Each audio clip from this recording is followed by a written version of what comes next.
आज धरापृष्ठरे विराजिले अग्रपूज्य विघ्न विनाशक।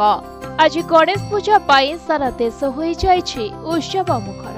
प्रत्येकटी गलिकंदी बाबा विघ्न विनाशंकर करा जाउछि पूजार्चना। पार्वण ऋतुर प्रथम पूजा आज विघ्न विनाशकंकर आवाहन होइछि।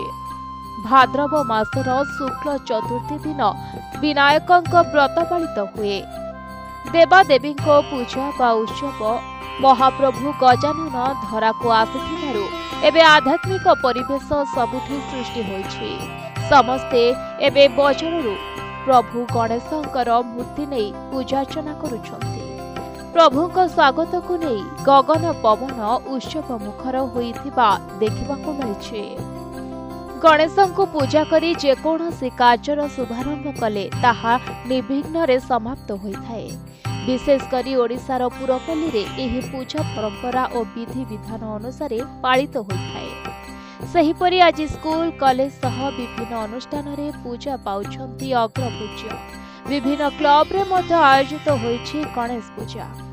राजधानी भुवनेश्वर रे गणेश पूजा मंडप रे सुउच्च तोरणमान निर्माण होइछि। चलित वर्ष भुवनेश्वर रे 50 रु अधिक मंडप रे पूजा पाउछंती प्रभु विघ्नेश्वर। सेहिपरि ओडिशा बाहरे मध्य केउठी लडुरे गणेशंक मूर्ति तैयारी होइछि तो केउठी टंका और कॉइन रे सुसज्जित करा जाइछि।